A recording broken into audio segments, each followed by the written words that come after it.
Hello guys, কেমন আছো? আশা করি খুব ভালো আছো, সুস্থ আছো।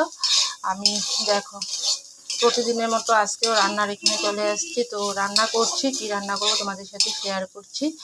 আর এদিকে দেখো, এটা হয়েছে আলু ভাজি। আলু ভাজিটা হয়ে গিয়েছে, এখন করব ছোট মাছের চচ্চড়ি। তো কীভাবে চচ্চড়িটা করি তোমাদের সাথে শেয়ার করব। তো আলু ভাজিটা হয়ে গিয়েছে, এখন আমি তুলে নেবো। তো গাইস দেখো, সব কিছু রেডি করে নিয়েছি। আর এদিকে দেখো ভাজিটা করা হয়ে গেল।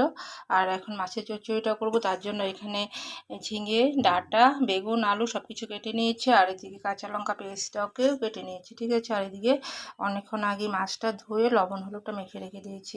আর এটা ছোটো মাছ, তো এটা হয়েছে বরলি মাছ। তো মাছটা না ভাজবো না, ভাজা ছাড়াই চচ্চড়িটা করব। আর এইদিকে দেখো, কড়াইটাতে ভাজি করেছিলাম, তো এই কড়াইটাতে চচ্চড়িটা করব। আবারও তেলটাকে দিয়ে দিলাম, দেখো। তো তেলটা দিয়ে দিয়েছি এদিকে। তো এদিকে দেখো, তেলটা গরম হয়ে গিয়েছে, এখন আমি কেটে রাখা পেঁয়াজটাকে দিয়ে দিচ্ছি, দেখো। তো পেঁয়াজটাকে দিয়ে দিলাম। আর ছোটো মাছটা এমনিতেই খেতে দারুণ টেস্ট হয়।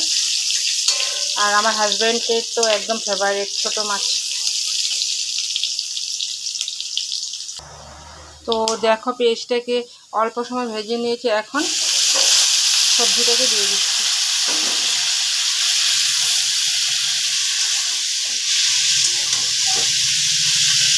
আর এখন লবণ হলুদটাকেও দিয়ে দেবো। দেখো, লবণ আর হলুদ। তো লবণ হলুদটাকেও দিয়ে দিয়েছি, এখন ভালো করে সবজিটাকে লবণ হলুদের সাথে মেশাবো।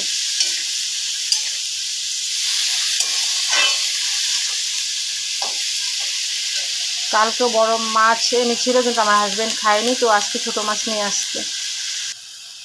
তো দেখো গায়ে সবজিটা কত মজা গিয়েছে। আর এখন দিয়ে দেবো চিড়ে রাখা কাঁচা লঙ্কাটাকে। তো কাঁচা লঙ্কাটাকেও দিয়ে দিয়েছি। আর এখন দেবো মশলা।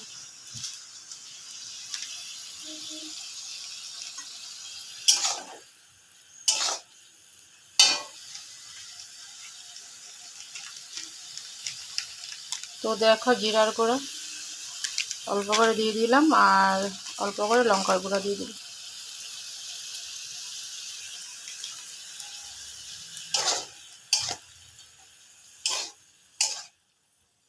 আর এদিকে দেখো, মাছটার মধ্যে ভালো করে লবণ হলুদটা ঢুকে গিয়েছে। আর মাছটা একদমই ভাজবো না, এইভাবেই রান্নাটা করব।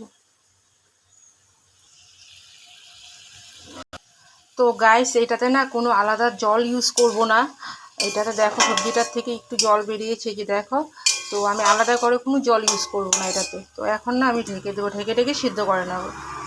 তো ওই যে দেখো, এখন ঢেকে দিচ্ছি, আলাদা কোনো জল দিতে হবে না। তো দেখো, এখন ঢাকনাটা খুলবো।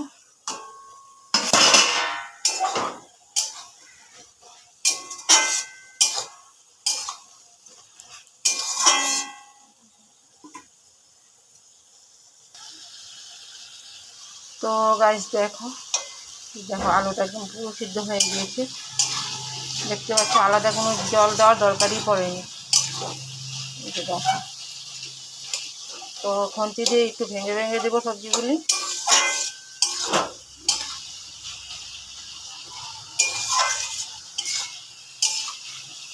আর আলু ভাজি করেছি, ডাল করেছি, এই রান্না করেছি আজকে। তো আবারও অল্প সময় ঢেকে দেবো। তো আবারও ঢাকনাটা খুলে দেখবো।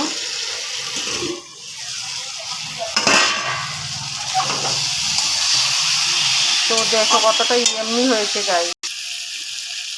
আর দেখো গাইস, তোমরা জল না দেওয়াতেও কিন্তু ভালোভাবে সিদ্ধ হয়েছে। আমি ঢেকে সবজিটাকে ভালো করে সিদ্ধ করে নিয়েছি, দেখো। আর আলাদা জল না দিলে না টেস্ট হয় বেশি, তাই আমি আলাদা করে জল দিলাম না এটাতে। সিদ্ধ হওয়ার জন্য সবজিগুলো আলাদা কোনো জল ইউজ করিয়ে নিয়েছি। দেখো, এমনিতেই দেখো সিদ্ধ হয়ে গিয়েছে সবজি। আর কতটা সুন্দর হয়েছে তোমরা দেখেই বুঝতে পারছো। তো এখন উপর থেকে মাছটাকে দিয়ে দিব। মাছটাকে দিয়ে অল্প সময় ঢেকে দেবো। এই যে দেখো,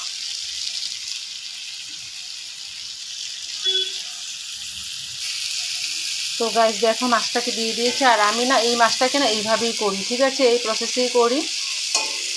আর তো এখন আবারও অল্প সময়ের জন্য ঢাকা দিয়ে দিব।